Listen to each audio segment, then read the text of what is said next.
Hello students, my name is Moon and this is He200, the EMT program here at Queensborough Community College. This video is for lecture 14, the secondary assessment.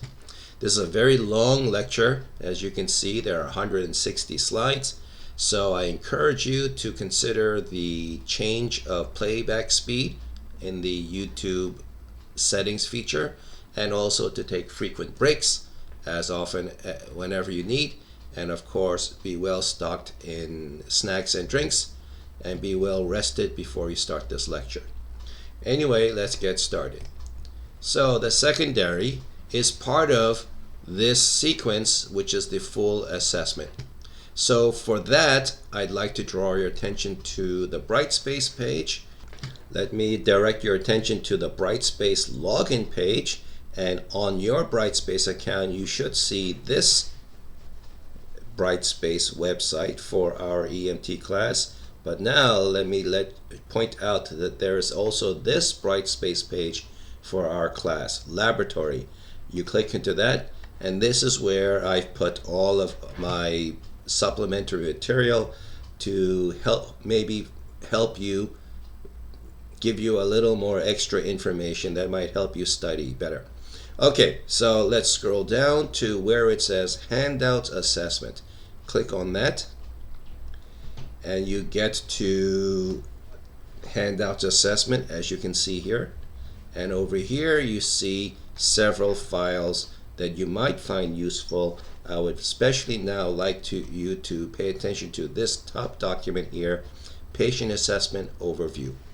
Click on that and you get to this document, and this pretty much is all the high points of the entire patient assessment on one page that you might find convenient. Remember, on the state PSE you will have only 10 minutes to do this entire thing, from this step all the way down to the ending of this step. But you know what, in the vital signs it's probably going to take you about 2 minutes on average, because 1 minute for blood pressure, and then 30 seconds for pulse, and then 30 seconds for respiration, and then like a half second each for pupil, skin, and level of consciousness. So that's 2 minutes that you want to reserve in your time management for just vital signs, which means you need to make sure that you can do everything else in 8 minutes or less. Word to the wise. Okay, so scene size up is what you get, or what you should be thinking about before you arrive on scene. Before you arrive on scene. And then when do you stop thinking about it? After you drop off the patient at the hospital. So scene size up continues throughout the entire assessment, but it begins as soon as you get the call to this job. Why? Because you should always worry about your own safety in any medical emergency. You are the most important person there. And then you should be preparing to put on the PPE, personal protective equipment, and you should never stop thinking about it until you drop off the patient at the hospital. And now, the number of patients. Can the number of patients, well, what is the number of patients? Well, all you know is what the dispatcher told you. So if it's one patient, great. If it's more than one, then maybe you should wonder, like, why are you the only unit being sent? Or maybe other units are being sent. Can the number of patients change in the middle of the scene, in the middle of the job? Of course they can. So again, you should keep that aware. Always wonder if the number of patients is still what I thought it was. MOI or NOI, mechanism of injury or nature of illness, is why you're being sent.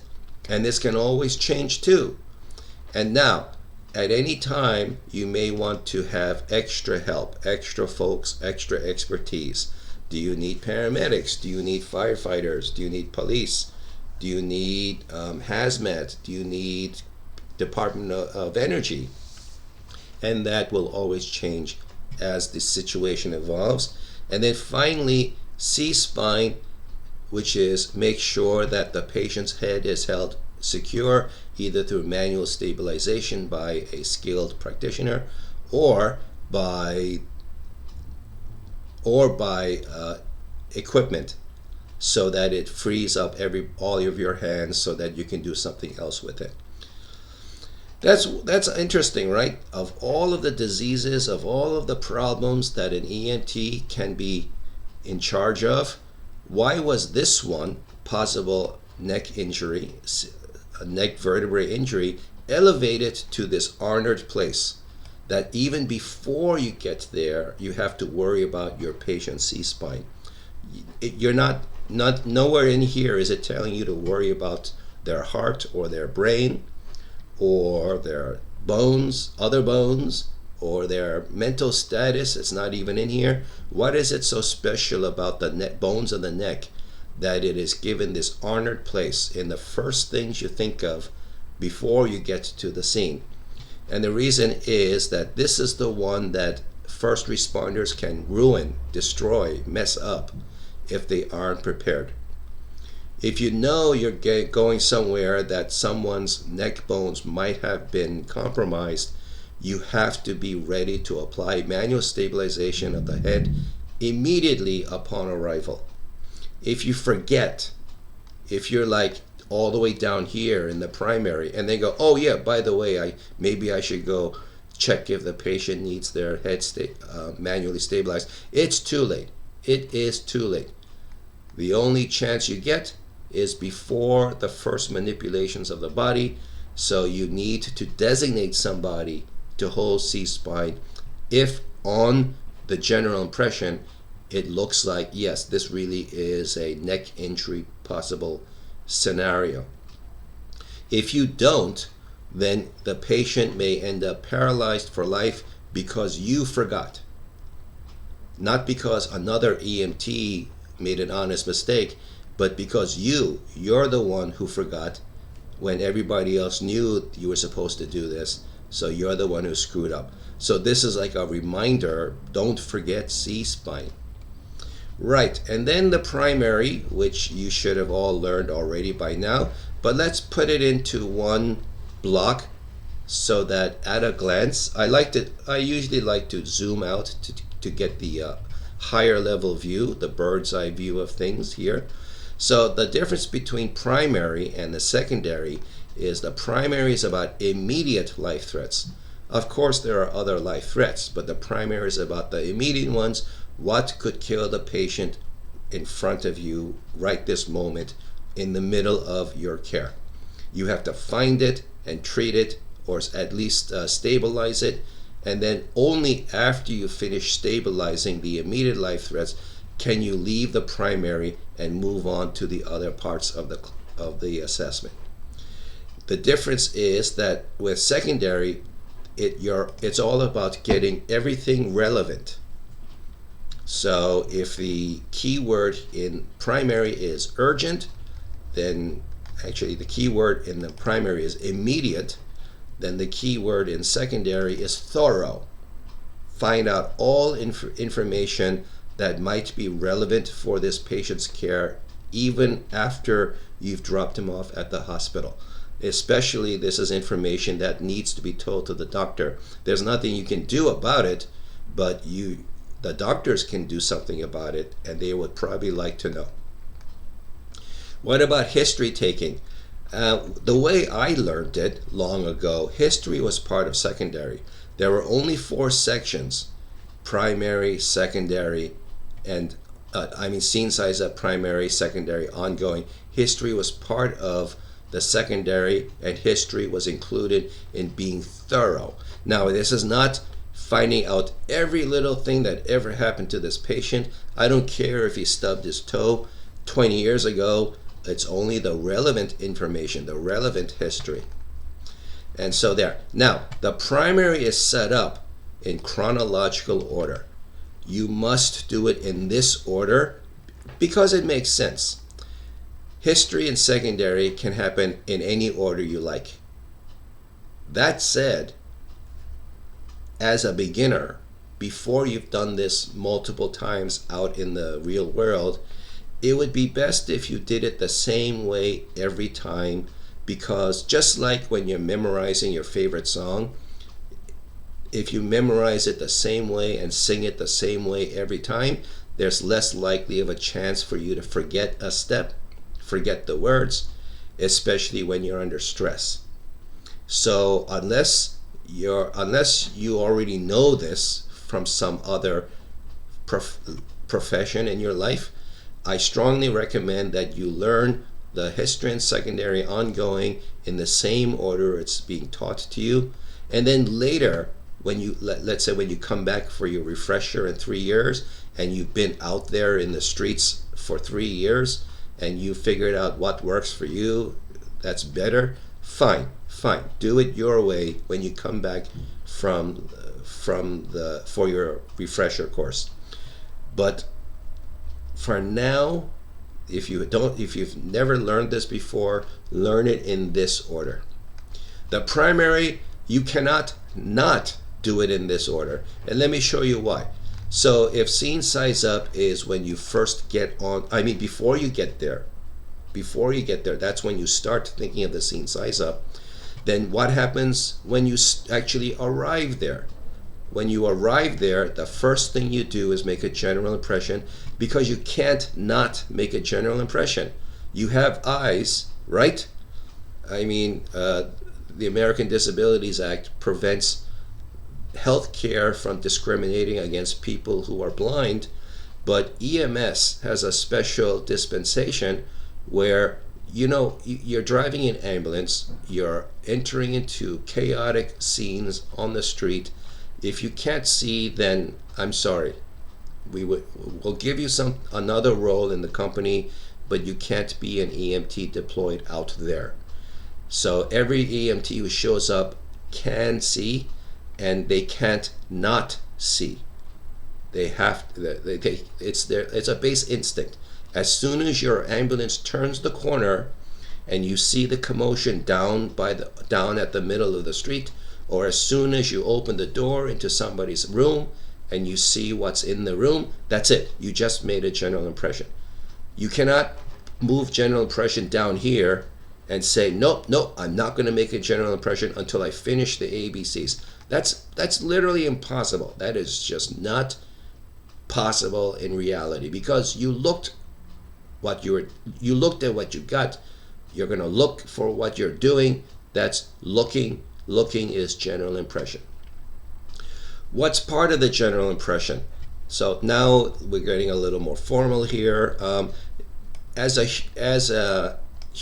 an animal, as life as we know it, that evolved on the planet Earth, you can tell right away if the being in front of you looks really sick, or not so sick. So that's part of your general impression. And you didn't even have to take training in healthcare to know if somebody in front of you looks very sick, kind of sick, or not so sick. But now, as a healthcare professional, you will be trained to also take note of their apparent age range and their gender. And before you say, don't you dare assume my gender, look, in healthcare, it's all about the odds, the probabilities, and we have to work with what we got, what we can see. The vast majority of patients will have the same gender as they were born with. So nobody is going to punish you, nobody is going to sue you for thinking somebody who looks like a male is a male, somebody who looks like a female is a female. And the reason why you want to know, is because there are a lot of diseases and outcomes that are more prevalent in one gender and less in the other, and we have to work with that. The general age range is also very relevant, because there are diseases and syndromes that show up more in one age range than another. We don't need you to be very, very specific. We don't need you to inspect their driver's license.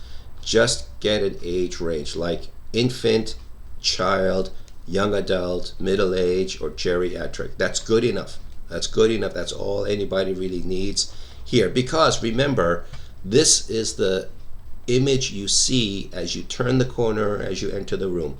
The split-second snapshot your eyes are making.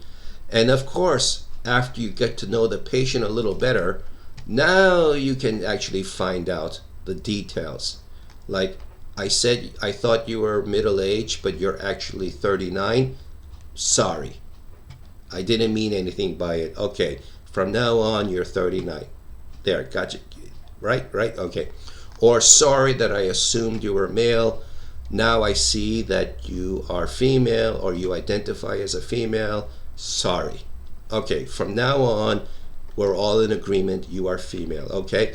But, and the general impression, which is like happening in less than a second as you enter the scene, you have to make these snap judgments, because that's what airway, breathing, circulation is based on.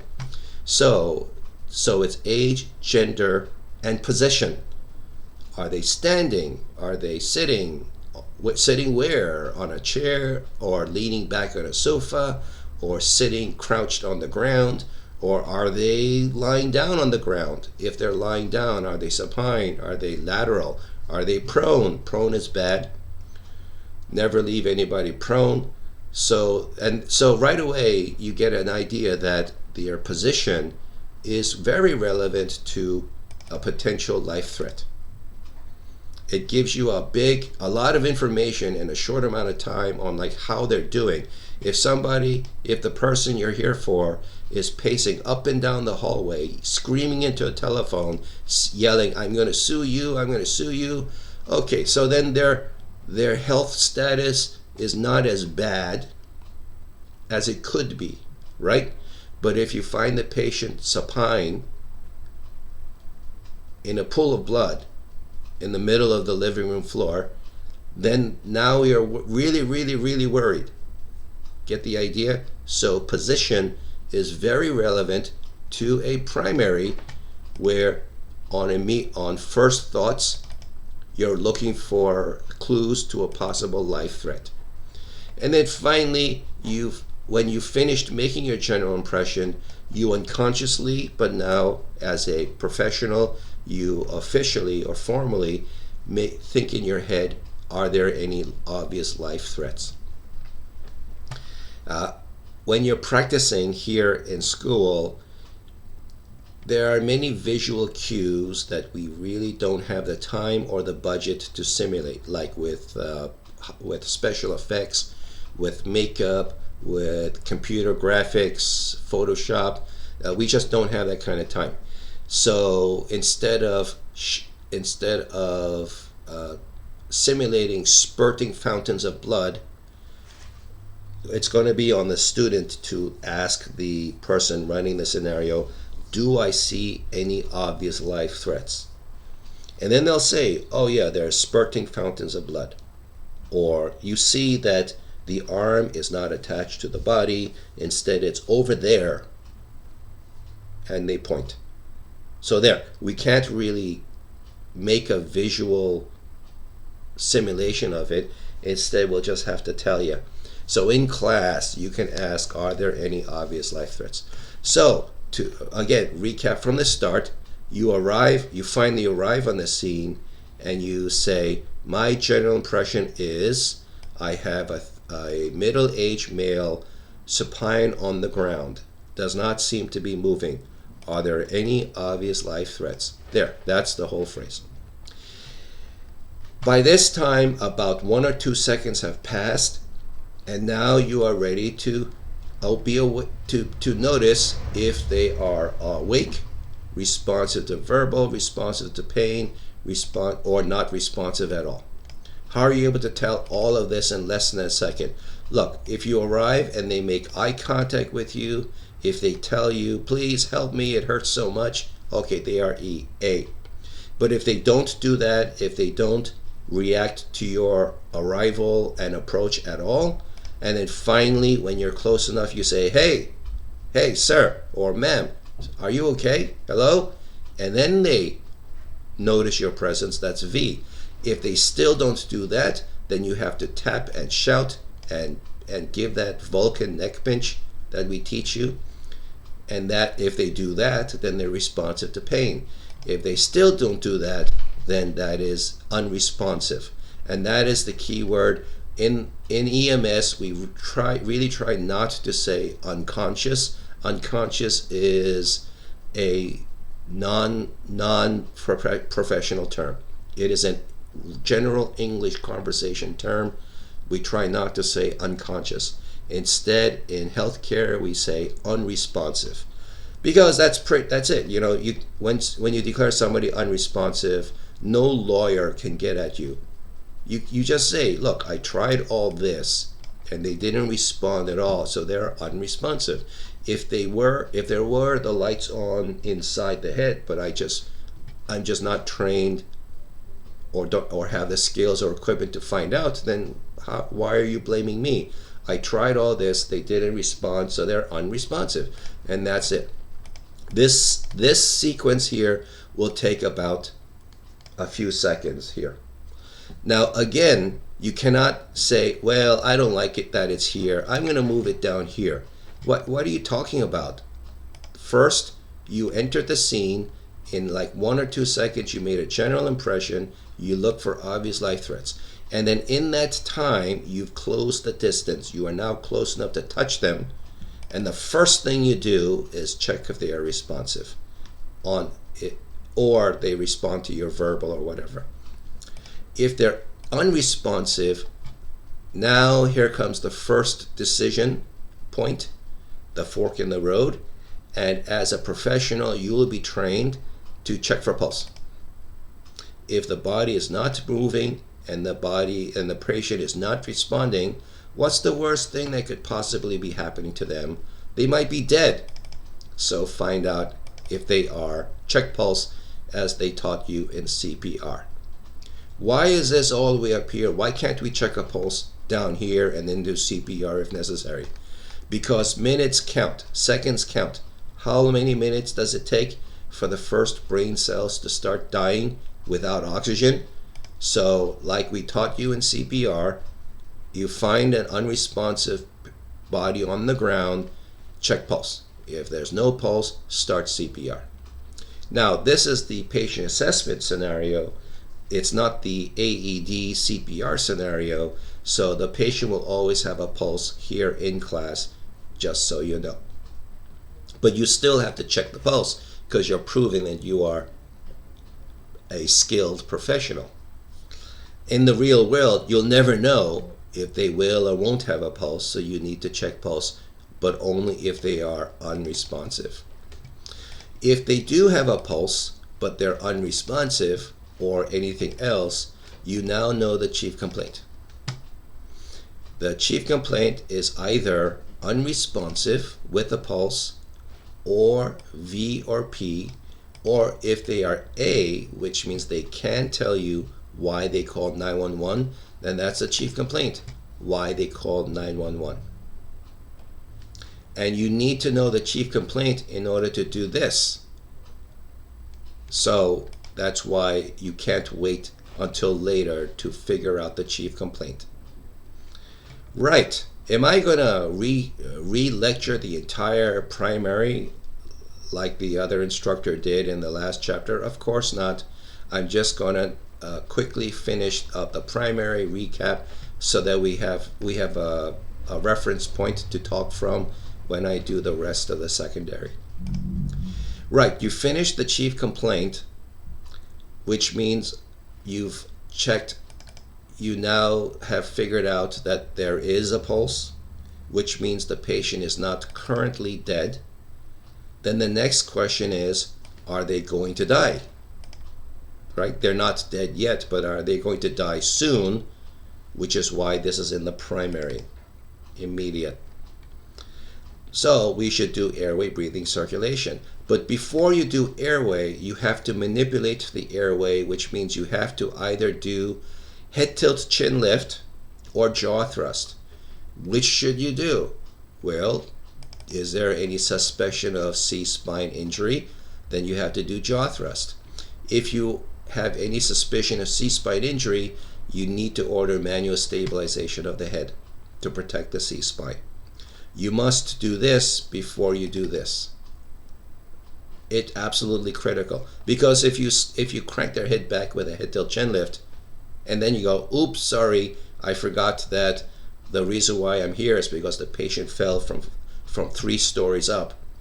It's too late. Automatic fail. Automatic fail.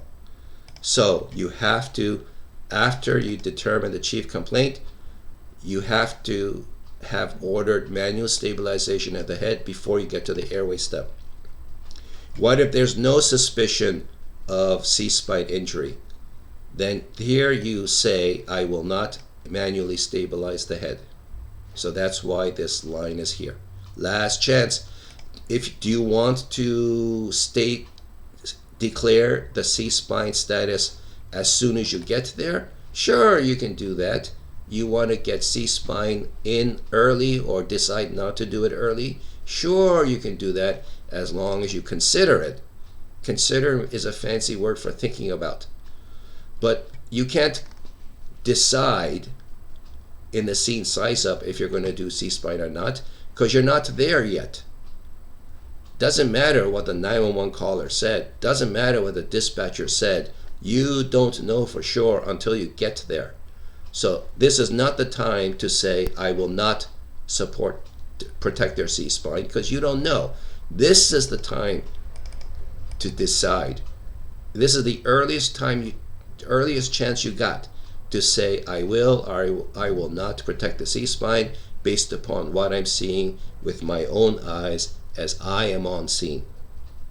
And then if the patient really does need C-spine stabilization, then this is the last chance to do it, because you're about to manipulate the airway.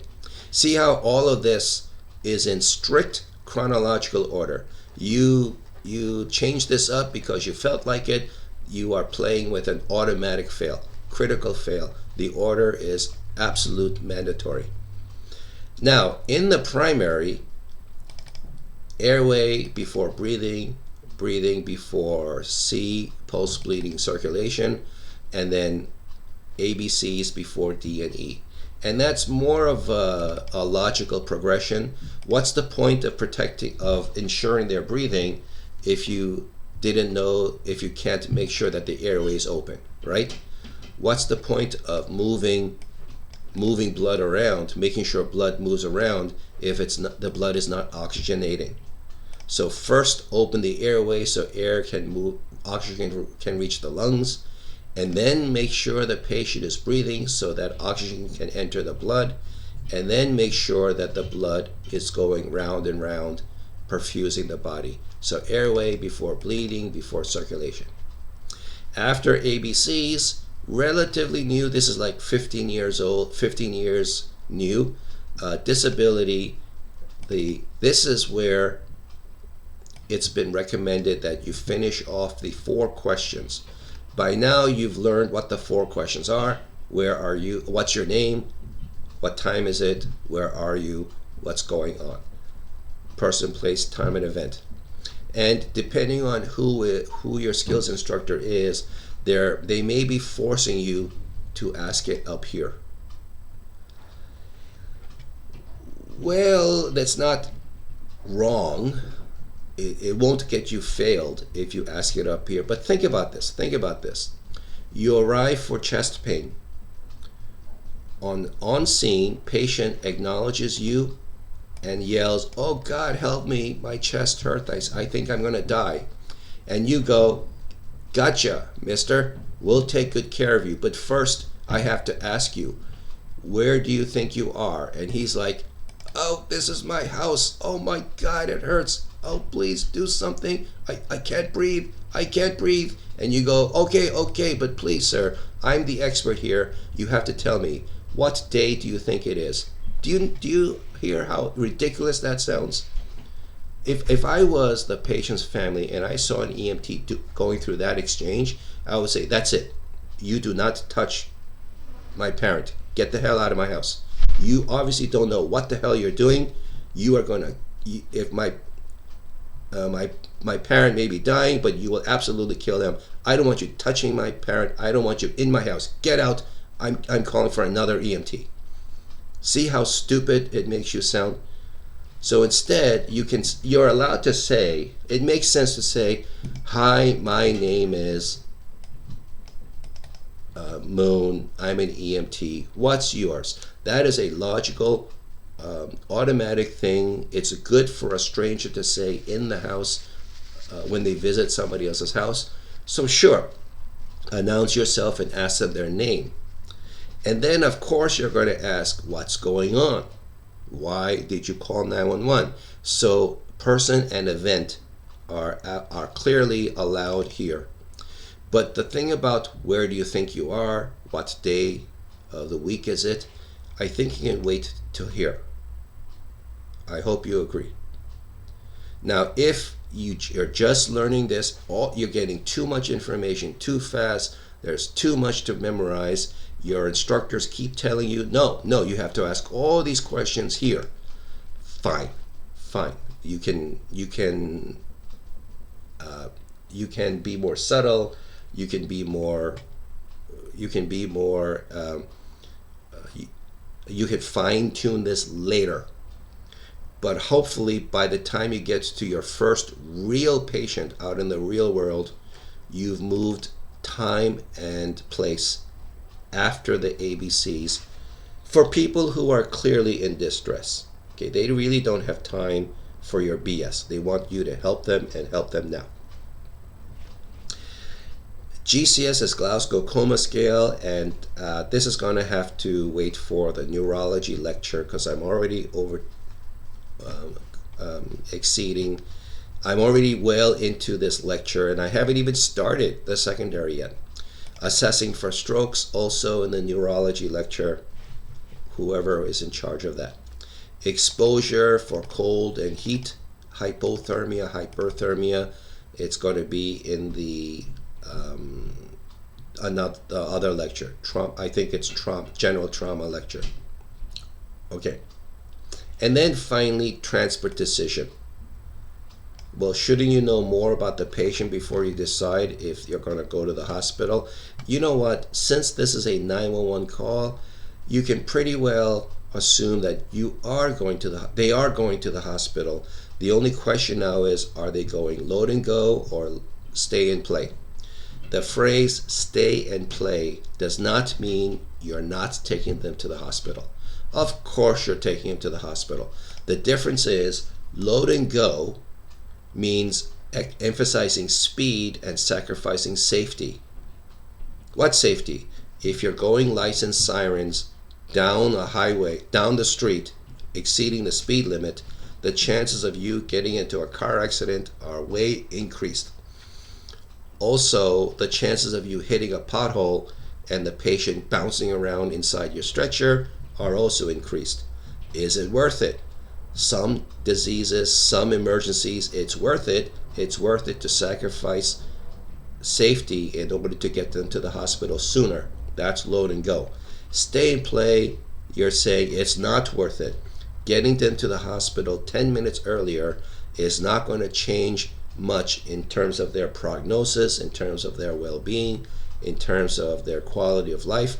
Meanwhile, if you go fast, lights and sirens, then you are increasing everybody's risk of getting into an accident.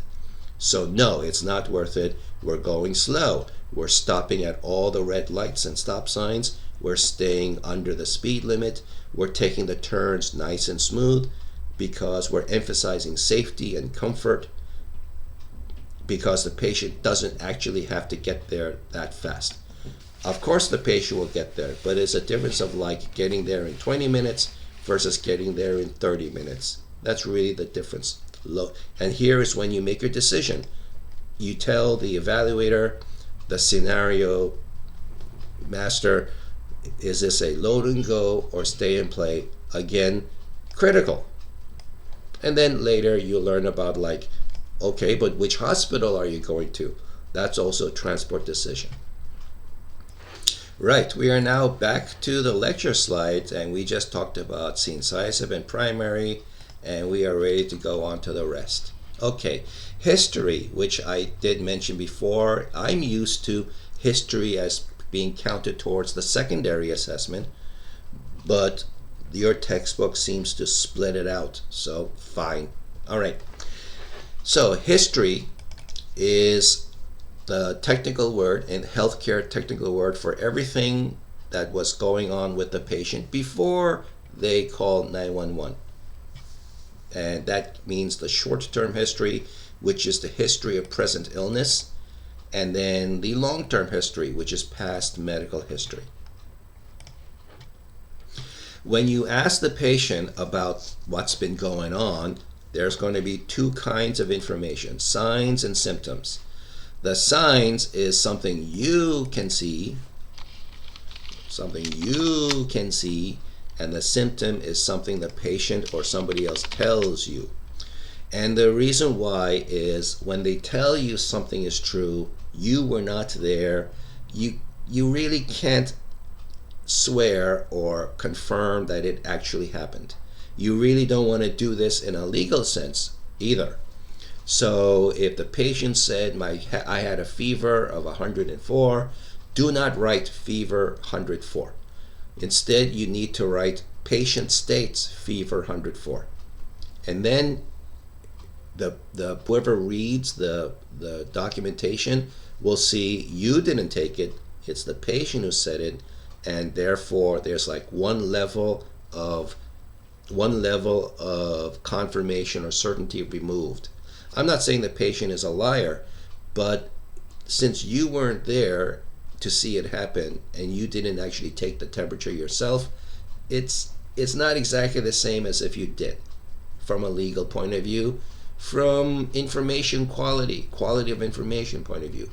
Now, what if you arrive and the nursing home nurse said the patient has a fever of 104? Is that a sign or a symptom? I would say that's still a symptom, because again, you didn't take it there. It's not a reflection or opinion on the quality of the nursing home nurses. I'm just saying you didn't take it, therefore you should not claim that you took it. Instead, on the documentation you say nursing home nurse said patients had 104 temperature.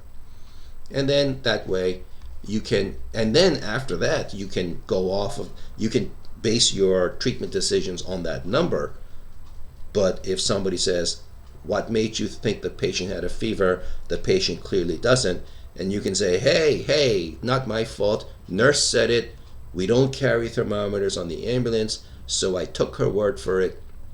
Stop. Why are you blaming me? Right? So I have to assume nurses are telling the truth, and professional courtesy and all that. If she said the patient had a fever and I touched the skin, I found that the patient skin was hot. Hey, well, that's good enough for me, so I went off of it. By the way, when you touch the patient's skin and you realize it's hot, is that a sign or a symptom? Think about the answer yourself. Okay. History. So, history of present illness is the OP Curious TI. You know what? Let me, to make it easier to follow, let me put this here, and then let me label it the HPI, history of present illness, is the OP Curious TI, and then the past medical history is the sample. And we'll talk about what these are. Mnemonics. Mnemonics is a fancy way of saying each of these letters is like the first letter of the word. If you want to memorize a long list of words, it's a good idea to turn them into mnemonics. Mnemonics literally means memory aid. So O is onset, and so they put the letter O here, etc. And so is sample. S is signs and symptoms, and they put it here. A is allergies, so they put the letter A here. See how this is going? All right, so you'll see that soon. All right, so you need to now assess this patient physically, a physical assessment, visual, verbal, which is asking history, because you are not just there to give them stuff. You are there to find out what's going on. In fact, you really need to find out what's going on first before you decide what you will do for the patient. You can't just throw medications at them because it's fun. you can't just apply devices because it's cool. You can only give the patient stuff because you think they need it. But in order to know what they need, you have to know what's broken. And in order to know what's broken, you have to properly assess the patient. So, body exams. Oh, okay, so we're jumping to secondary physical exam. Right. So, as you, it's much better to do than to explain. And so, in the, on skills days, the skills instructors will guide you onto how to adequately assess, touch, listen, feel for these different body systems here. Okay. So, depending on the kind of complaint, then you will get different answers to if they're taking any medications, what's been going on, and then ask for signs and symptoms, etc. And then hopefully, like you're playing detective or house MD, then you will start to get an idea of the actual disease the patient is suffering from. So these are fancy words meaning different things. You check on the patient, and the skills instructors will explain to you how to do each one of these things. You've already heard about the pulse oximetry, right? Because you had the vital signs lecture already, and that little thing you put on the edge of the finger, the little machine, it will give you the pulse ox rate. Edema is swelling and all this other good stuff. So we don't carry thermometers in a New York State ambulance. How are you supposed to know if the patient has a fever? Touch their forehead, feel if the skin is hot. That's pretty much all we got. So how to assess body parts? You will be shown by skills instructors. Okay, do they have any cardiac medical conditions that they know of? Is that why you're there? That's history of present illness. Let's see. There are associated body parts to a chief complaint. So you want to check those too. Let's see. So you could be called for a neurologic emergency, such as a stroke or that's the main one we teach in EMS. Altered mental status, things that interfere with brain function. And there'll be questions and answers and body parts to check.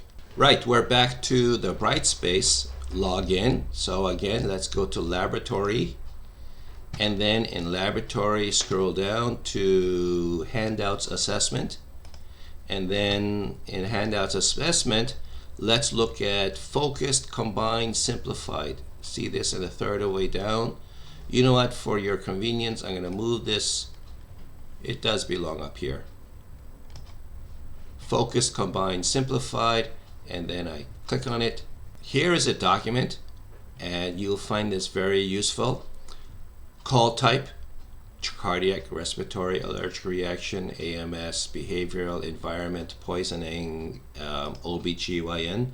And yes, you, the EMT, will be expected to catch babies as they're being born.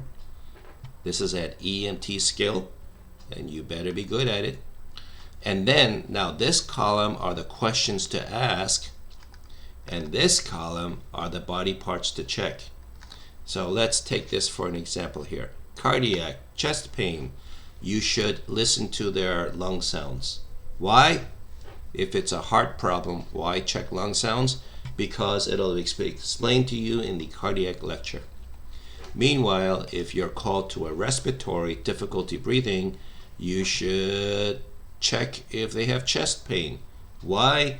Because in the respiratory emergencies lecture will explain. But anyway, cardiac, you should check lung sounds.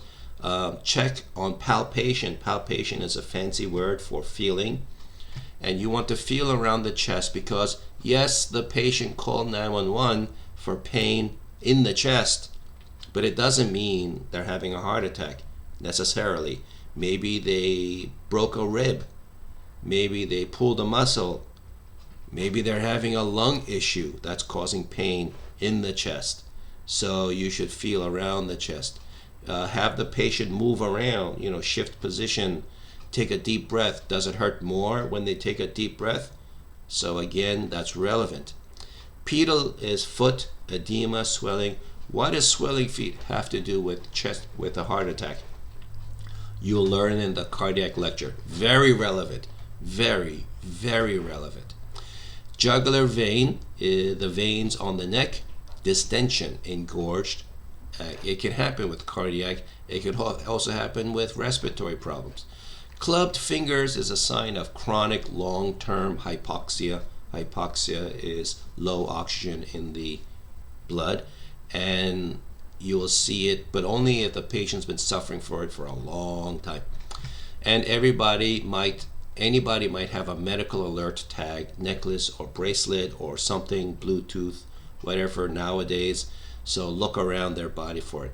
So these are the other body parts to check, as well as the heart, issues of the heart. And if you say, oh my God, this looks like a long list, do I have to memorize all this? And I say, yes.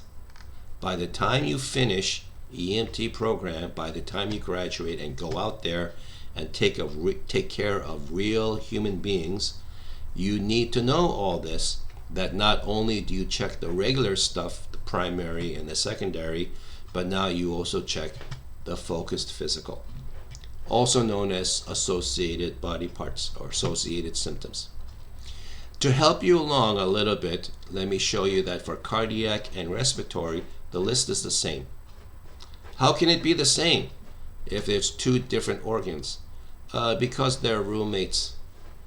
They're roommates. They both sit together in the chest cavity underneath the rib cage.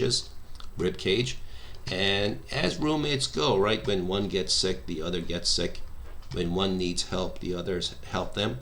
So that's why the symptoms show up similarly. It's not exactly similarly, but remember, this file is named simplified. So this is simplified for the beginner EMT level. Hopefully when you come back here in 3 to 4 years for your refresher class, you are ready for like a much more detailed, longer and different list. These others for the different complaints are different, but there are some things like behavioral emergency, psychiatric disorders. There isn't much to do physically except check for head injury, but we'll talk about that in the psychiatric disorders, also in the altered mental status disorders, which are kind of overlap a lot. Mental status issues and behavioral disorders have a lot of overlap. Environmental is different, poisoning is different. OBGYN, well, that's an entire thing by itself towards the end of the semester. Another thing to help you along is that every one of them has medical alert tag in it. So as long as you remember to always check your patient for medical alert tag, then it would be a good idea. So this document, the focused physical, also known as the associated signs and symptoms, is a good one for you to have. It's on one piece of paper. I hope you find use out of it. I hope you cherish it and value it highly. And anyway, let's go back to the slides.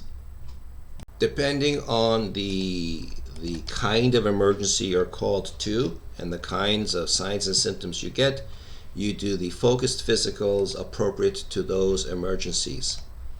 And then each one of these will have a chapter on themselves. You might get an endocrine emergency, which at the EMS level is mostly diabetes, as the one endocrine emergency we can do something about.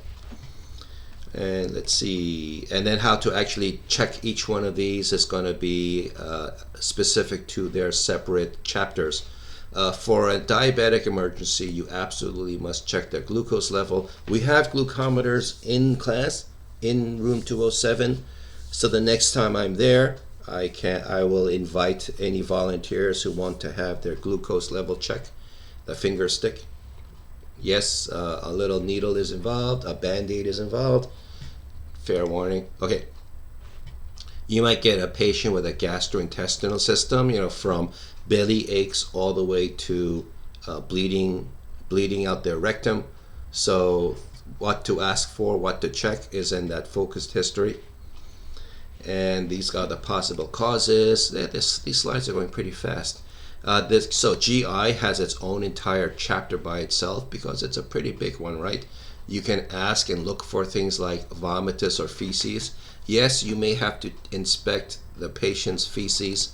You don't have to touch it, but you're expected to have a look at it if this is a GI emergency and they haven't flushed yet, or maybe it's in their pants, right? You have to check it out. Yes, EMS is not all glamour. The immune system at the EMS level, it's mostly about anaphylaxis, which is a life-threatening allergic reaction. You have to, how can an allergy be life-threatening? Well, if the swelling that you get on the skin from an allergic reaction is instead happening inside the throat, then that's an airway issue, right? So that becomes an emergency. And for that, we carry epinephrine, and we will teach you how to give epinephrine. So, yes, of course, you can get fractures and muscle pulls. You will show up at gyms and parks, or people who just had a simple trip and fall. So we'll teach you how to splint. But before you splint somebody, you have to verify that there really is a musculoskeletal emergency going on, right? So we will teach you how to assess that. Always ask if this has happened before or what's happened before as a past medical history. Anyway, crepitation is the grinding feeling or sound you get when something is broken. Now, in this context, crepitation in the skeletal context is two ends of a fractured bone rubbing against each other. If that sounds painful to you, it is. Patient will be howling in pain as you check for crepitation. But sometimes it's got to be done. Crepitation means a different thing in another place, but we'll address it when we get there. Anybody who had a major bone injury, not a small one like a finger, but a major one like a femur, that's just the thigh bone, or chest, sternum, like that, or especially the head, the skull, you really should do a detailed head to toe, because the forces involved that could injure something like that may likely have caused injury elsewhere. That is not readily obvious because the chief complaint may be such distracting pain. Distracting from what? Distracting from other injuries that the patient hasn't noticed yet. But that after you've taken care of the life threats, in the secondary, it's about being thorough. So now you have to go find it, and that's a detailed head to toe. So finally, after talking about the secondary for an hour, we finally get to talk about the secondary according to your textbook's breakdown. Right, so the secondary, I think what they're talking about here is the actual physical exam, because you did the history. They're going to talk about the vital signs, which is like part of a physical exam, I guess. But here they're actually talking about touching, listening, and feeling body parts to find out if something is broken and how badly broken it is. And then the issue becomes, do you check the entire body from head to toe, like checking every square inch, or do you only focus on the relevant body parts? And the difference is, how do you know when to do what? And the difference is if the patient is responsive, as in they can communicate with you, you focus on the chief complaint. You know, let me change this word to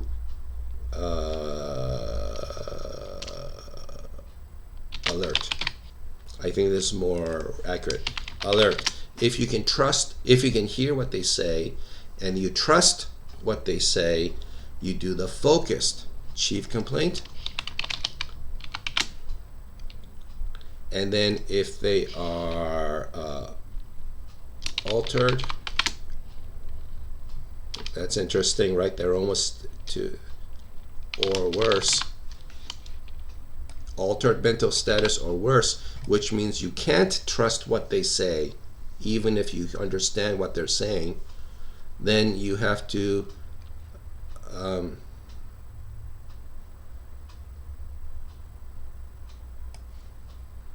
where write that? Detailed head to toe. Right, we're back on the Brightspace page. You know what? Instead of coming all the way down here from the Brightspace logon, let me just show you that you can click on this thing. Let me go out to contents here, and then handouts assessment here. Let's go back to patient overview here. Okay. So what I want to show you is in the secondary, we're now down to the secondary. Okay, there's vital signs, and then there's the physical exam. And now, if they are alert, you can trust what they say, then you focus on the physical exam. When you do the focused exam, which is what that chart was that I showed you, based upon the different chief complaints, these are the body parts you check, and that's what you should do. If the patient is not alert, but they're verbal, pain, or unresponsive, then you have to do the full detail head to toe, because you can't tell them, you can't trust what they say, or they can't tell you where it hurts. So now you have to find it. You have to find it. And don't be bringing the patient into the hospital doing like a perfectly artistic splint and sling and swath on this patient's broken arm, and you're also proud of yourself, and you're waiting for the nurses to all compliment you on what an artist you are and how beautiful everything looks. But instead they roll the patient and found that he's been stabbed in the back, and you did nothing about that. Right? So if the patient can't tell you where it hurts, then you have to find it. You have to go detail head to toe. If the patient can tell you where it hurts, then you focus in on the associated or relevant body parts involved. After all, you don't want to be, if somebody says, I broke my shoulder, you don't want to be, and they're alert and oriented, you don't want to be checking if their toe is working. They're going to think, what the hell are you doing? Or you don't want to check around their groin for discharge and bleeding, because they're going to say, who the hell are you? Stop touching me. And they're going to sue you for sexual harassment. So you don't check every body part. If the patient is alert and oriented and they told you, I broke my shoulder, you just focus on the shoulder. Or if the patient is complaining of chest pain, then you do have to check for foot swelling and jugular vein distension and all that other stuff on the list. But you don't check their groin for discharge and bleeding, because that's not relevant unless the patient told you that. But they would if they're alert. If they're not alert, then they can't tell you, and now you have to check everywhere. The responsive medical patient, somebody who can talk to you and you can believe what they're saying, then you can ask them about OPQRSD, the current problem. You can ask them about stuff that's been going on medically in the past. You can perform a focused physical exam, and then for everybody, all patients, you do full set of vitals, and then only after you've done all that are you allowed to give the patient something. Up till now, the only thing you probably gave them was oxygen if necessary and CPR if necessary. And then maybe position them in a position of comfort or relevance in the primary. But now here's your chance to give them medication: aspirin, epinephrine, nitroglycerin, Narcan, this other stuff. Well, why couldn't you, albuterol for asthma? Why couldn't you have given albuterol for asthma in the primary? Because until you finished all this, you won't know for sure if it really was asthma. Maybe the mother said it's asthma, the child said it's asthma, the neighbor says it's asthma, but then after a full secondary, you realize, wait a minute, this is not asthma. And there are some conditions that make the uneducated think it's asthma, but actually it's not. And there are even some diseases that simulate asthma, but if you gave them albuterol, you're making the situation worse. How would you know that? By doing a complete secondary before you give your intervention. And so, in your practical skills exam, when you look at the skill sheets they will share with you one day, you will see that interventions are all the way at the bottom, and then it's only worth 1 point. And you don't get it if you give the intervention any time earlier than finishing the secondary. Finally, you actually do transport the patient. In the end of the primary, you made a transport decision, but you don't necessarily do the transport action. Here at the bottom of the secondary, you do the transport action. So somewhere along the way, whenever you get a chance, you should ask the patient what's going on, their opinions, what's going on in their life. Whenever possible, ask open-ended questions, meaning questions that allow the patient to use any word or phrase they want and describe the things in any way they want. The difference is that a closed-ended question are questions that can be answered with single words, or at worst, try not to ask closed-ended questions. The closed-ended questions, or even worse than that, are multiple choice questions like, does a pain feel sharp or dull? Then the patient is going to choose one or the other, even though they would rather say something else. But once you put the mind frame on, this is now a multiple choice question, you must choose one of the answers, and the patient's mind is going to sometimes automatically think, well, I have to choose, I guess I'll choose B, even though they didn't really want to. This is not about grading the question, scoring the patient, grading the patient. It's about getting to the truth. So it's much better to ask, how does the pain feel? And if the patient uses sharp or dull, then great. But if the patient uses the word crushing, now what are you going to do? Is that sharp or dull? And the answer is neither.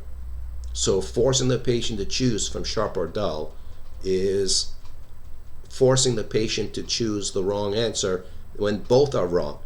See that? So you ask open-ended questions. Please tell me how the pain feels in your own words. That way, any word they want the patient would have used is very relevant.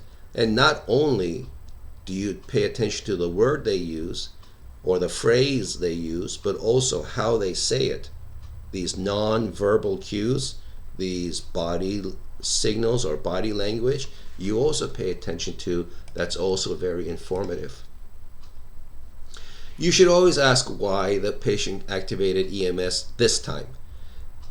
If the patient or families, if say they've been suffering from this for the past 3 weeks, then you must ask, why did you call 911 today? What's different about today?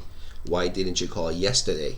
Why couldn't it wait until tomorrow? You're not trying to avoid work, but this is very relevant. What's different that now it made you want to call? Because if you don't get it, you know who else is going to ask? The nurse. And the nurse is going to ask you. They're not going to ask the patient, they're going to ask you. So you're going to be standing there in front of the triage nurse, nurse said, so why they call for 911 today? And you're going to go, I didn't ask, right? You're going to look stupid. So always ask why. If it's like a long-term complaint, like several days, it's been going on for a while, or since yesterday, or longer, ask why today. Sometimes the question is irrelevant, like they fell and broke their leg today. That's why. You don't have to ask why you're calling today. Chief complaint is what's bothering the patient the most.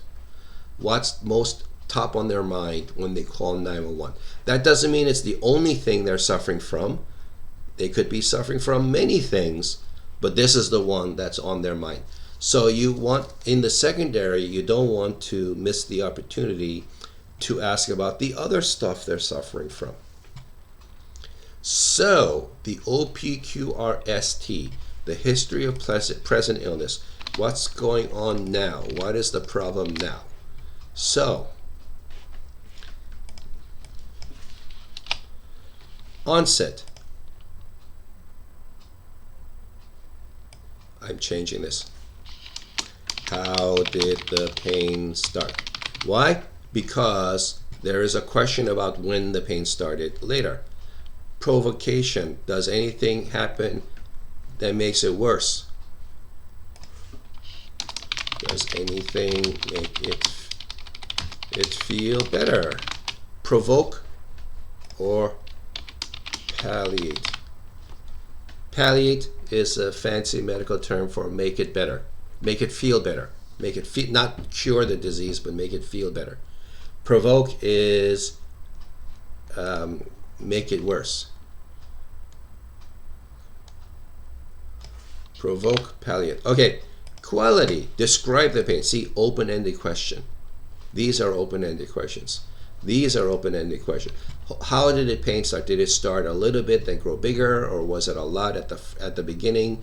Or again, open-ended. Open-ended. Let the patient choose what words to answer with and how they're going to say it. So, region,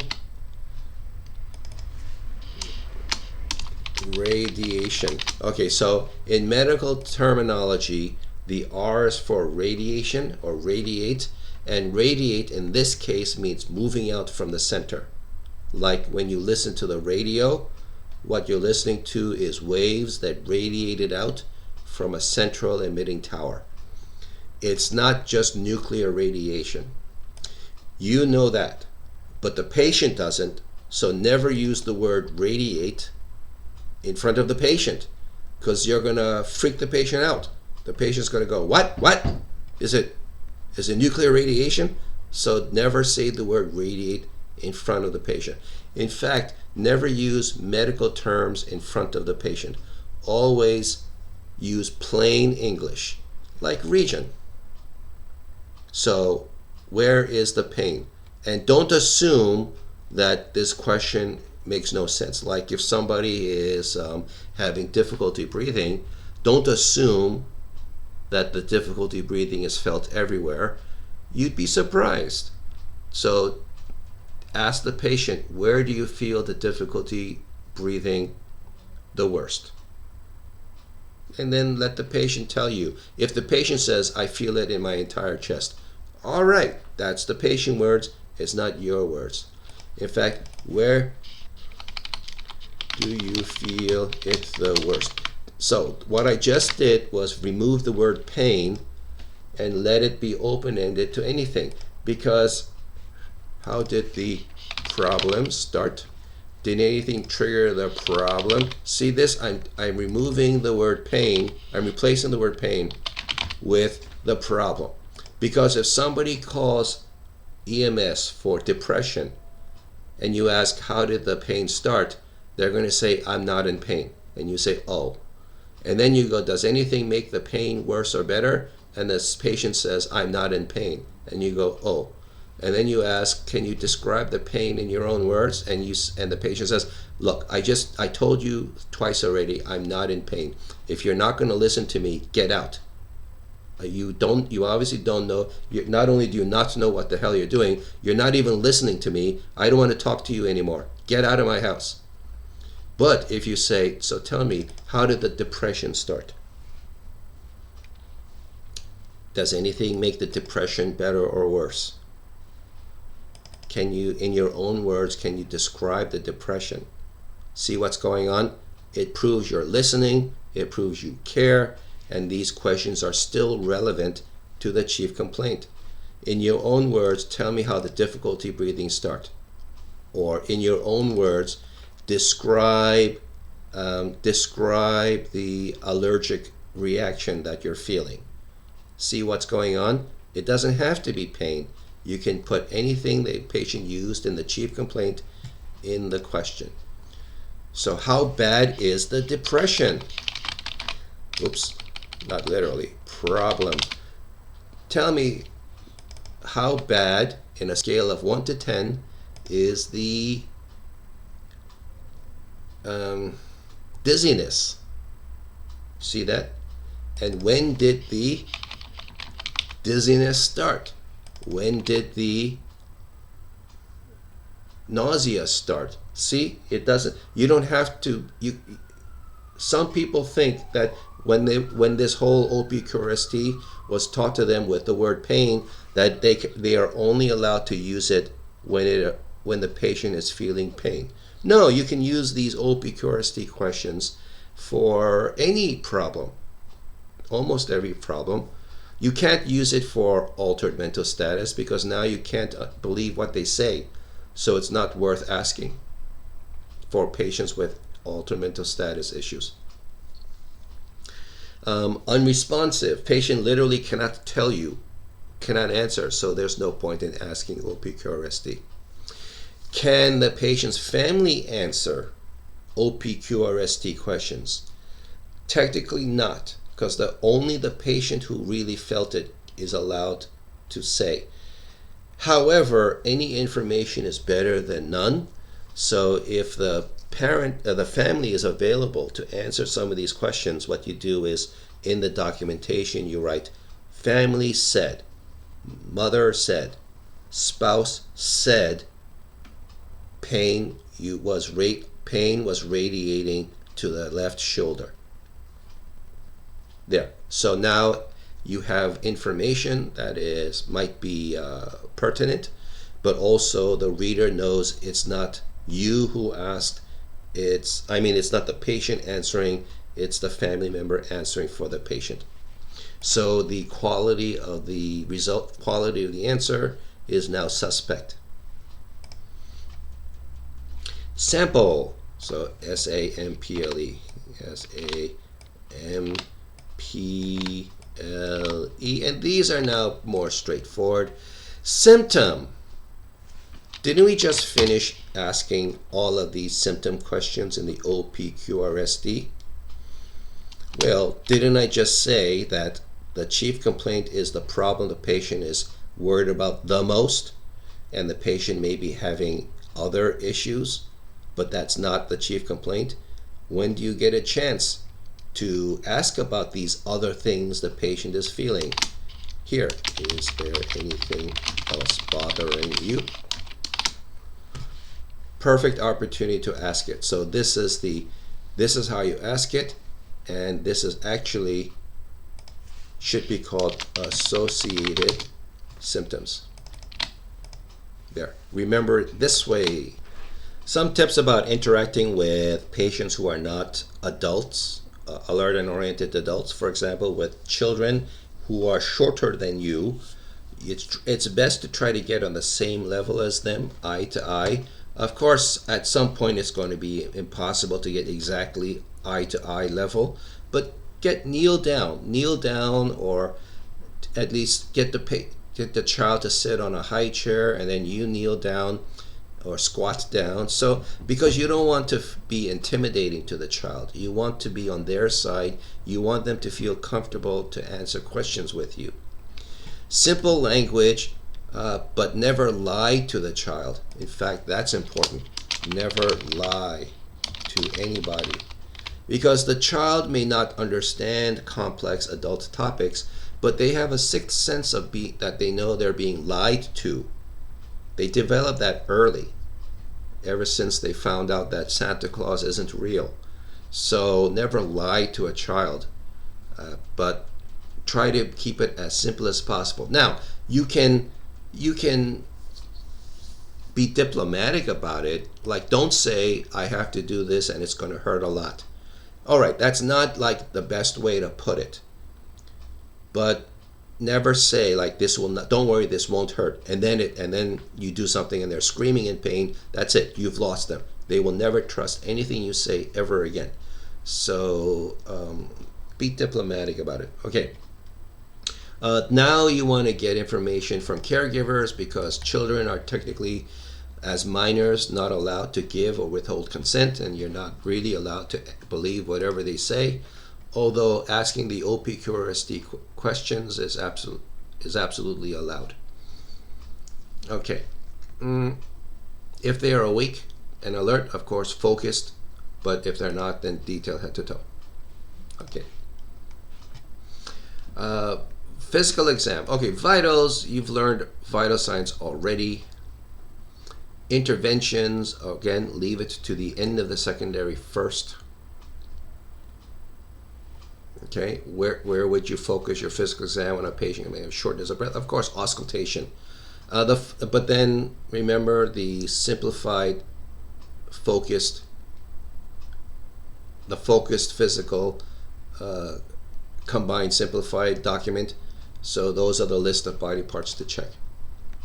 If they can't tell you what's going on or where the problems are, you have to find it. Quicker is better, because you are EMS. This is not the emergency room, so you need to get going. The sooner you can do this, the better it takes. And now here's like a list of things to do, and I could explain this to you, but it's going to be a lot of words, and I'm a disembodied voice, and it's much better to do this hands-on. But while you're waiting for skills day, so you can do this hands-on, let me show you this other thing. Let me change view. Remember this document that I've been referring to multiple times, and I said this first page is like everything you need about all of assessment in one page. So what happens if you scroll down? This is a sequence list of detailed head to toe, and then the back. So as you're learning this from your skills instructor step by step, and you are frantically taking notes, but it's hard to take notes and watch and pay attention at the same time, it could be worth it for you to print this out and have this ready for you to annotate as you go, because everything they're going to make you do is in this sequence. The word DCAT-BTLS is the mnemonic for all the possible ways trauma can happen. And I mean it. Like, I challenge you to think of a way that trauma happens that's not covered under one of these categories. And now, with DCAT-BTLS, this is something worth putting on an index card and putting it in your pocket and then carrying around with you. And every time you are paused somewhere, like at at the checkout line at the store or waiting for a bus, instead of taking out your phone and watching one more cat video, I would ask you to take out this card and test yourself. And these words need to roll off your tongue quickly, as in deformities, contusions, abrasions, punctures, burns, tenderness, lacerations, swelling. If you can't get it that fast, if you can't get it out of your mouth that fast, keep that card in your pocket until you do. What happens is, on the practical skills exam, at the very first thing you will say, I'm palpating the forehead. Do I find any DCAT-BTLS? And the evaluator will ask you one time, what does DCAT-BTLS stand for? and then you say deformities, contusions, abrasions, punctures, burns, lacerations, swelling, tenderness, and then and then the evaluator will say, good, there are yes or no, there are DCAP BTLS, but then from the rest of the assessment, you are allowed to say the word DCAP BTLS because you've proven to the evaluator you know what it means. See that? Okay, back to the slides.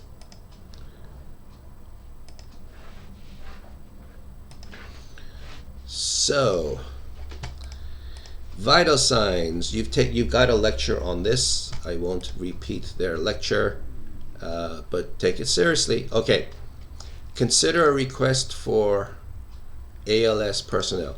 I guess this line, obtain vital signs, is there because dispatcher is going to want that info to give to the paramedics. So fine, okay, they are expecting it. It's kind of like a justification of why you want them. But you don't have to, because in the primary, at the end of the primary, you're allowed to ask for additional resources. And everybody knows that in the primary, you do not check for vital signs. So this is kind of interesting. You know what? I'm just going to take this line out. I'm not going to I'm not going to cut this out in the post-processing because in your original slides and probably in your textbook it mentions the baseline vitals anyway. I'm just leaving it out because it's not mandatory to call for paramedics. After all, what are the reasons to call for a paramedic? Justified with any finding in the primary. ABC, ABC, or LOC. So any airway, breathing, or circulation issue, or any level of consciousness issue, absolutely call for paramedic backup. Any vital sign outside normal ranges, then go ahead, call for paramedics. Justified. So there. If bystanders are available, then sure, why not? Ask them if they know anything. But in the documentation, make it clear, bystander said, and then quote what the bystander said. Right? Don't internalize it as this is true, and then make it look like this is your information that you obtained.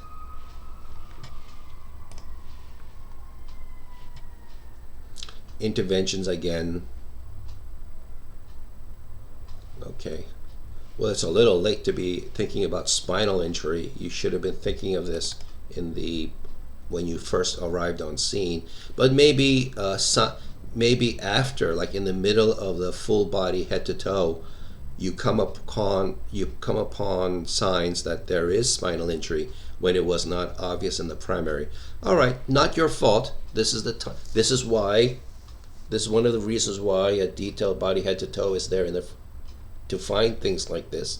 But now you need to immobilize the patient, and that's like longboard or stretcher, spinal boards, like that. Okay, medications, very important. You need to find out what the medications are. Your chance to get it is in the M of the sample. Are you taking any medication? Anyway, here we are at the middle of the chapter. It's reminding us to take a break, take a breather, take a rest if you need it, restock on snacks and drinks. So let's all do that, and I'll see you on the other side. All right, we're back. So up to now, you got an overview of the assessment, and now let's apply some of these concepts to like a trauma patient. Trauma meaning, in EMS at least, meaning that the physical injuries that somebody might get on scene at an incident. It's not really something that's been rolling or simmering under the radar for a while, and then suddenly it burst out with signs and symptoms, and the patient finally called 911. That's more like a medical thing.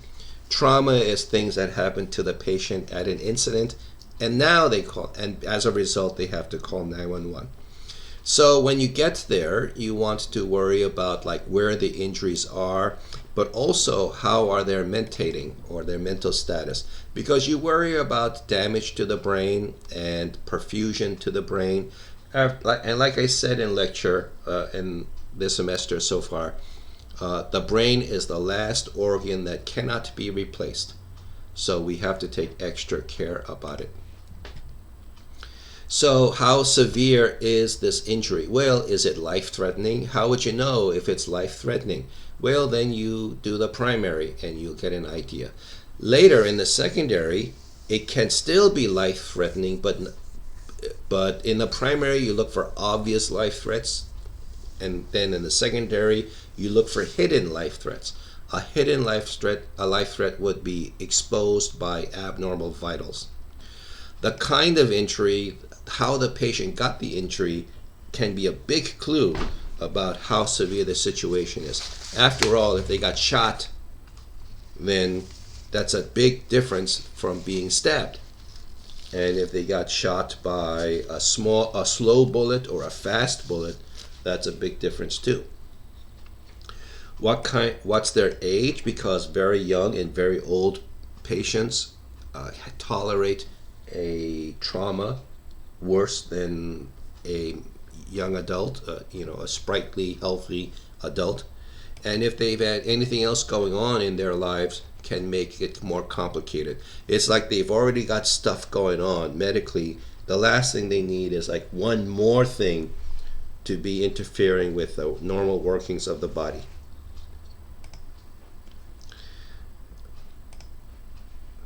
What just happened to the slide? Okay, all right. So mechanism of injury, MOI. Oh, by the way, never ever say MOI. Okay, I know other acronyms. Sometimes the tired professional sometimes like pronounces the whole thing, like DCAB-BTLS, but never say MOI, because nobody in healthcare will know what the hell you're talking about. Just say MOI. It's just the culture thing. Right. So what they say, of course, is very relevant. You just always have to take it with a grain of salt. Nature of the force, is it a gunshot or a stabbing or a tree branch? Where it happened and how spread out it is. Was the patient using any protective equipment at the time? Goggles, leather jacket, armor, things that are, of course, you have to take into account and put it in the documentation. What did the patient do to try to prevent it from happening? Because that might have literally saved their lives. And where does it hurt now? So, observation, which is also I always learned it as inspection. But if your textbook says observation, then who am I to object? But in class, you will hear me say the word inspection a lot. Palpation is touching, auscultation is listening. Here, this is the pulse ox, the little thingy they're putting on the fingertip, okay? So, what are you looking for? Inspect. What are you looking for? Anything unusual, as you can see here. You feel for anything unusual. And now, how are you supposed to know what that body part is supposed to feel like? Well, you have to practice physical exam on normal patients with no complaint. And then finally, after doing it a lot, now when you come across an abnormal finding, then you realize, this is not what I'm used to feeling, which is why you need to practice physical exam on each other. When you're at skills, and it's not your turn to practice, this is not your opportunity to hide in a corner and watch more videos on social media or play computer games. This is your opportunity to grab another classmate who is not practicing or whose turn it isn't either, put on gloves and practice a physical exam on each other, or whatever the skill is for that day. Just keep practicing even when it's not your turn. We have stethoscopes in class. We have alcohol wipes to wipe down the earbuds so you don't share each other's earwax. So put on those stethoscopes and listen to each other's lung sounds. And I just said this: deformities, contusions, abrasions, punctures, burns, tenderness, lacerations, swelling. So get it that smooth. You can do it. It only took me like a week of practice to get it like that. And then that'll also, by repeating to make it run smooth, is a way of practicing, is a way of memorizing. Baseline vitals means the first set, because the vital signs have two very important roles. First, it's as a baseline to tell you where the patient is, and then as trending, you take it every 5 or 15 minutes to show how the patient is doing. Are they getting better? Are they getting worse? So that's why you want to take vital signs at regular intervals. Sample tells you what's been going on with the patient before, which is a big clue about what's wrong now. And here is the sample again for any patient. So C-spine. So in class you will learn how to put on a collar, a cervical spine collar, rigid plastic cervical spine collar. And there's special ways to do it so that the collar works. I just want to say now that you want to make sure the collar is appropriately sized. If the collar is not long enough, then it's not doing anything. The whole point is that if one of the vertebrae of the cervical spine has been fractured, the weight of the head is now pressing down on that fractured vertebrae, and then causing damage potentially to the spinal cord, thereby causing paralysis of the patient. Meanwhile, a collar that is sized too high, too long, may actually put unnecessary and dangerous strain on the C-spine, and then if there really is a cervical vertebrae fracture, it may start to pull them apart. How do you know you have properly sized the C-collar? Your skills instructors will show you. They will show you here. Okay, and here is a typical one. This is one of the two kinds that we usually use here in New York State. There's the blue version, and then there's this white version, and the mechanisms are slightly different, so it's good to be skilled with both, because you might see both out there. Now, once the collar is on, does that properly immobilize the head by itself? And no, the answer is no, because you will all take turns wearing the collar on yourselves, and then when it's your turn to wear one, try to turn your head, rotate your head, rock your head, try to look around, and you see that you can. So if somebody has a fractured vertebrae and it's supposed to be kept perfectly still, just having the collar on will not stop it from moving around. The collar's job is only to stop the weight of the head pressing down on the injured vertebrae. That's all it can do. So how do you properly immobilize the head? Well, you need to have a skilled person holding the head steady. We call that manual stabilization of the head.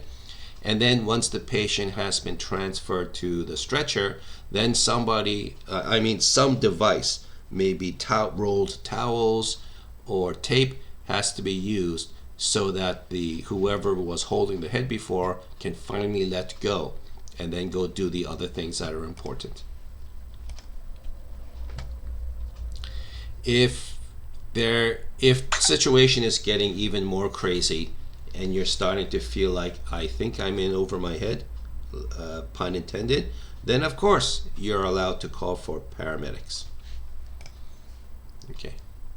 And then the secondary assessment continues. But you will do that in scales. I mean, just describing it to you is almost a guaranteed way of like wasting everybody's time. I don't think you're going to remember this. It's much better to do than to help you remember it. But anyway, there. So auscultation, of course, is part of it. Feeling for chest expansion, and also palpating the chest for decap ETLS. Now, when is the last possible time, like last opportunity to put on a C-collar? Well, I said that the last time to put on manual stabilization of the head was just before assessing airway in the primary. But actually, the C-collar can wait until it's time to actually move the body. And I will show you what it means to move the body when we get there. All of this will be explained to you by your skills instructor. Okay, here, see, moving the body, to roll the body like a log, so that's called log roll.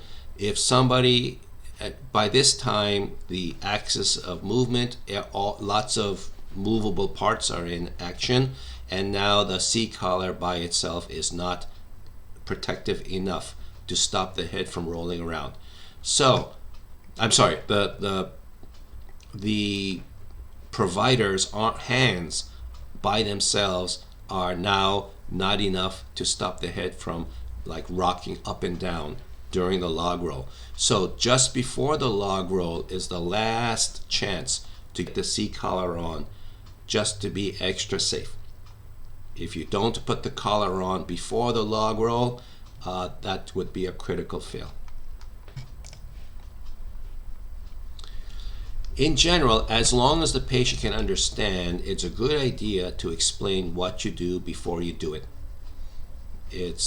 I know you got consent in the beginning, but it's always a good idea to refresh consent, to reaffirm consent. And so the way to do that is to tell somebody what you're going to do before you do it. Never examine a body part through clothing. Always expose, because you never know what's under there. Now, the nurses and medical assistants at your regular medical checkups may assess through clothing, but you're stable. This is an elective procedure over at the doctor's clinic. But now we're in an emergency, a 911 emergency.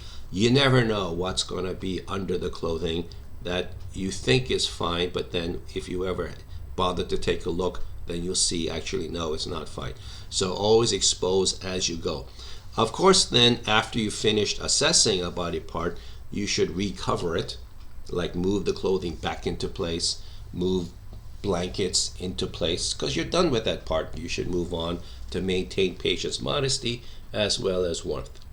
If the patient can understand or can mentate, then alert and oriented, then of course maintain eye contact. In this society in America, eye contact is a way to reassure people, to show that you're telling the truth. People who avoid eye contact in American culture has this perception of being shifty, of being untrustworthy. So it's good to show it. It's good to adapt to the American culture. Unless you are given actual evidence that there was no spinal injury, then you have to assume there was. It's one of those, always better to be safe than sorry. And now, when you come upon a body part and you see something is wrong, that would be a good time to take care of it. Because keeping a mental list of things you've seen before is open to the possibility of forgetting. That's why the focused physical or the detailed head to toe is in the secondary.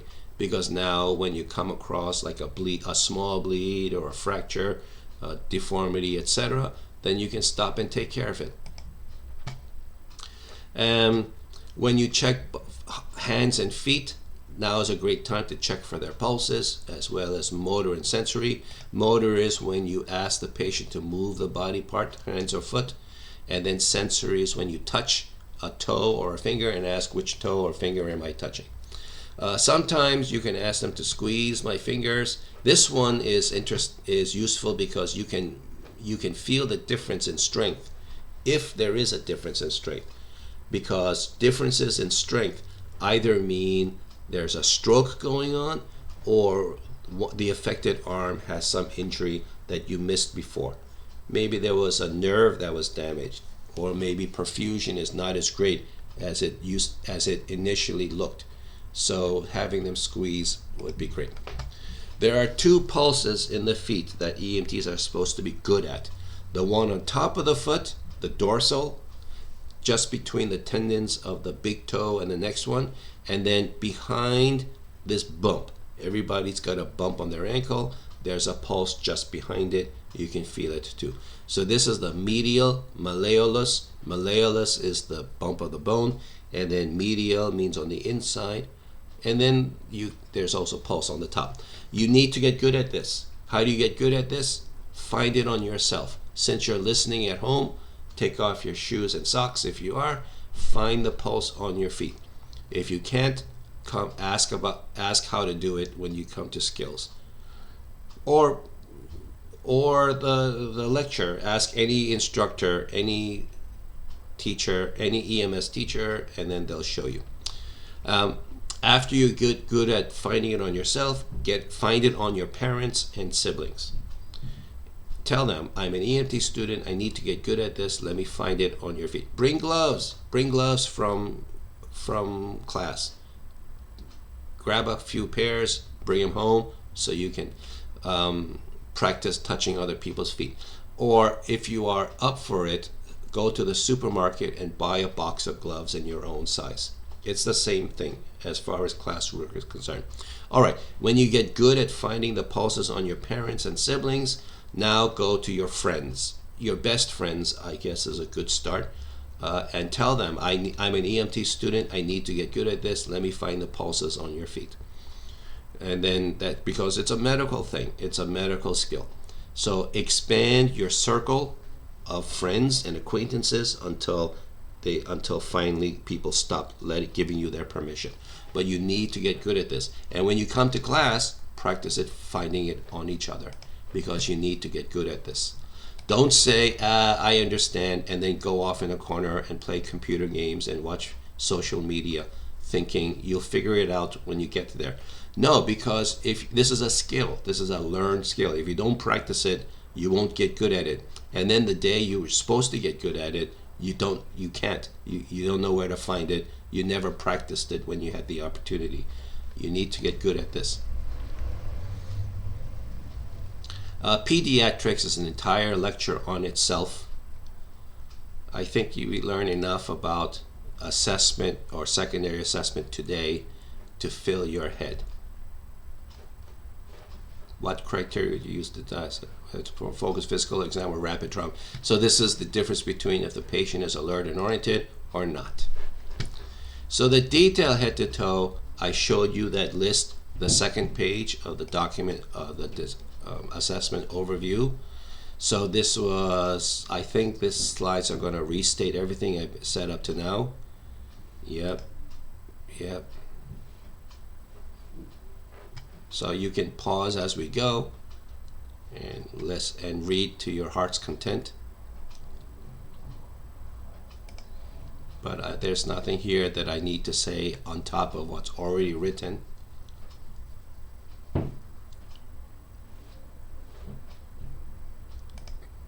So you can read this by yourselves. Is it necessary to always complete a detailed assessment on a trauma patient with no significant mechanism of injury? No. If they are alert and oriented and they told you what's hurting, then leave it at that. Just assess the associated relevant body parts. You don't have to do a detailed head to toe. Welcome back. So you finished the secondary, you finished the primary. You have now found and treated or stabilized life threats. You have found and documented and treated anything else that is wrong. You have gathered all the evidence and all the information from the patient, family, and bystanders, and medication vials. Now you know, as well as you can reasonably be expected to know, what's actually going on, what's actually broken, and now you have used your bag of 7 medications you're allowed to use, and then you found one that is actually applicable here. You've given it to the patient. You have found that the treatment is working, but now it's time to go to the hospital. So now, what do on the way to the hospital? You reassess. Reassess, right? Reassess, fancy way to say assess again, because things that seemed true or false in the beginning may have changed status, as either because you are such an awesome ENT that your treatments are working so well that the patient's getting better, or the situation is so serious that even you, as awesome as you are, can't fix everything, and the patient is actually deteriorating while under your care. How would you know that? You need to assess again. How often? Well, here's how often.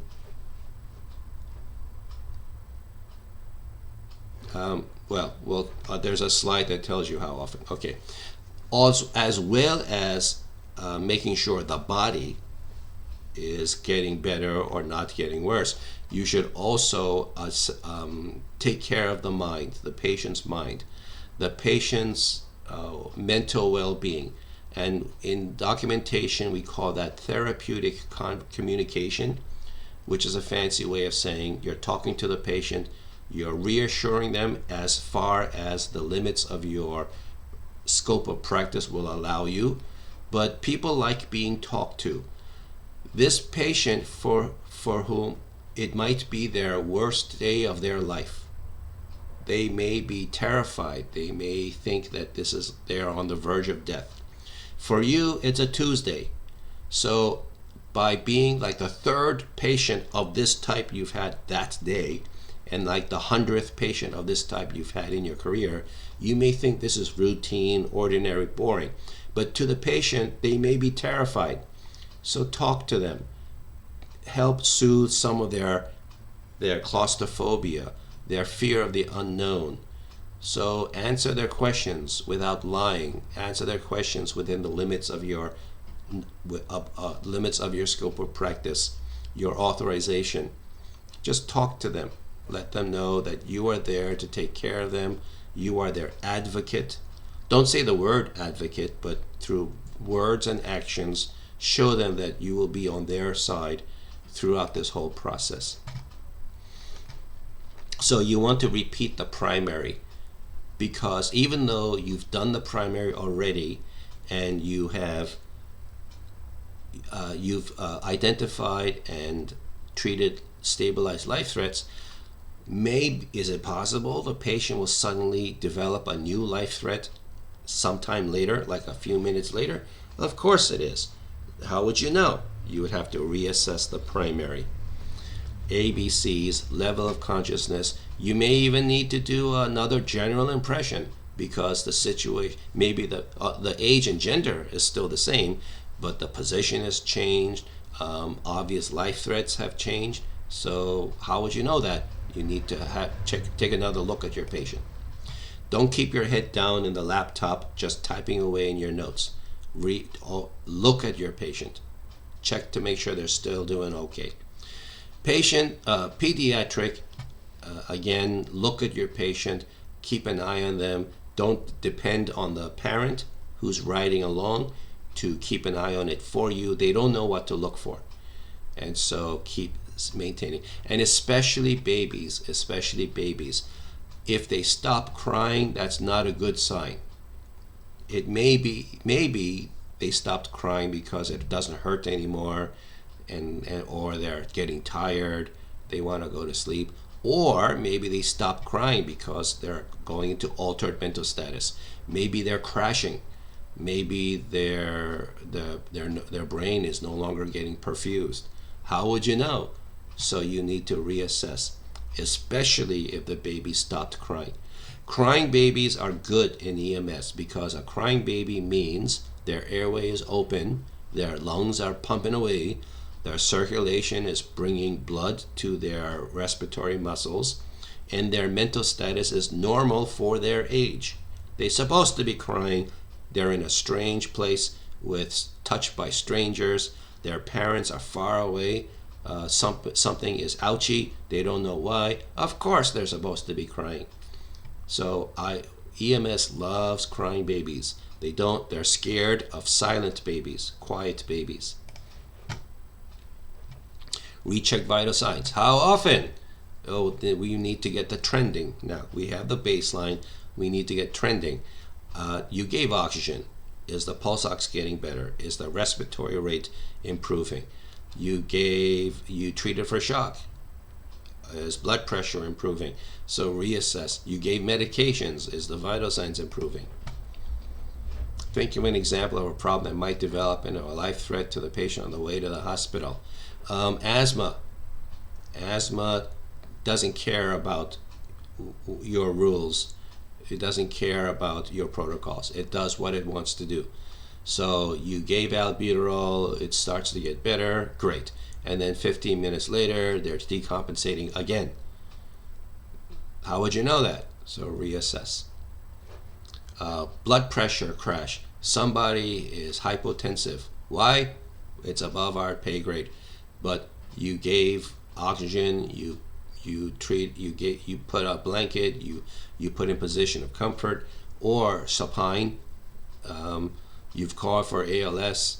Anyway, you think you've got this you raised the legs, you think you're getting this under control, but then 10 minutes later, the blood pressure is falling again. How would you know? You have to reassess. Chief complaint may change. Remember, chief complaint is the number one problem that's bothering them at the moment. Well, if you take care of the number one problem, now like number two has become number one, right? So reassess. General impression, chief complaint, ABCs, the primary. You don't have, if you've done a detailed head to toe and you found all the problems that are wrong, you don't have to do another detailed head to toe. But as you reassess, you should go back and recheck those parts that showed up as something being wrong. You always want to reassess those parts that are a problem. And then once you've given interventions, you want to check if your interventions are working. You gave oxygen? Are the reasons why you gave the oxygen improving, or is it not helping? So check pulse ox, check vital signs. Those are the two main ways to find out if your oxygen is working. Oh yeah, mental status too. Describe an example of intervention may need to be this is a repeat of the thing. But yeah, oxygen. Sometimes just because you gave oxygen doesn't mean the respiratory issue is finished. You didn't cure anything, right? Maybe the disease process is progressing, and so now the oxygen you did give is now suddenly not enough. What if you may have to switch over from non-rebreather to BVM because their respiratory status is now deteriorating. Trending is after you've got the baseline, you get multiple sets on the way to the hospital to see if they're getting steadily better or worse along the way. So she is here, the EMT is rechecking blood pressure. So finally we get to how often should you reassess? If the patient is unstable, every 5 minutes. If the patient is stable, every 15 minutes. What do you mean by stable? It's culture. For culture, we use this word, stable, unstable. If the patient's doing all right, you don't have to check as often. So every 15 minutes apart. If the patient is sick in any way, especially any primary thing, airway, breathing, circulation, or mental status issue, check every 5 minutes, which means a complete set of vitals, repeat a primary, recheck your interventions every 5 minutes. And your supervisors are looking for that. So as you document the vitals, you better show the timestamps on each set of vitals meets either the 15 or the 5 as appropriate. Why would you have a patient for more than 15 minutes? Well, if the transport is that long, or it's rush hour, you're stuck in the Midtown Tunnel, these things happen. You could have a patient for 40 minutes or even longer. It's just the way reality works. You need to then show either 5 or 15 minutes apart a full set of vitals, as long as you have the patient. Right, so that's, let's see. Critical thinking and decision making, okay. So EMTs are not, EMS in general is not allowed to make a diagnosis, but we are allowed to make a field impression. In fact, I'm going to even say that here. So in EMS, it's called a field impression. So if a lawyer says, "How dare you? You're not authorized to make a diagnosis," and you can say, "I didn't make a diagnosis. I made a field impression." We need to know what we think is going on so we can know how to take care of it, right? So field impression. And clinician, yeah, techniques vary. That's not a surprise. A differential diagnosis is a list of possible diagnoses. It's like, and now you're playing detective. Like, who did it? Did the butler do it, or the colonel, or the widower, or the host? Who did it? Well, you have your list of suspects, and then one by one, you look at the facts and see if you can rule out any one of them early, or do you need more information. So that is your list of suspects, and that's what we mean by differential diagnosis. Hopefully, on a good day, you can knock out all of the other contenders, and then you're left with one, and that is your field impression. On a bad day, you don't get anything specific. If they're all possible, you just have to then cover for all possibilities. They're showing pictures of in-hospital staff. I'd rather if they showed pictures of EMS staff in an EMS textbook. You know, you would think that would make more sense.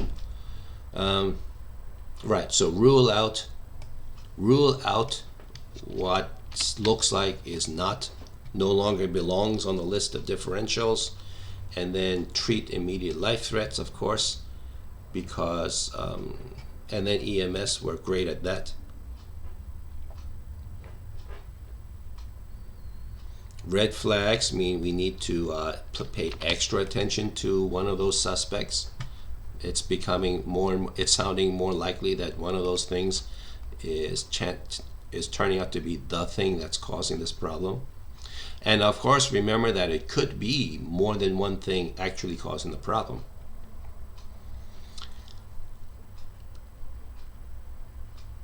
Well, in general, these are like tips or general advice about things in general, okay?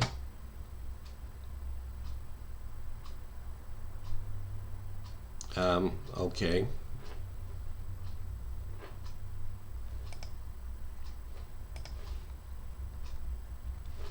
Shortcuts, use them judiciously, because the problem with shortcuts is that, it streamlines, it makes things more efficient, but how does it do that? It does it by oversimplifying the issue, by leaving out details that may not be as helpful. But by leaving out those details, it's increasing the chance that you missed something important. I think EMS has been simplified enough. We don't need to simplify it further. Instead, learn what you're supposed to be learning in this class. Because here's the problem with heuristics, is that there are these biases that are introduced.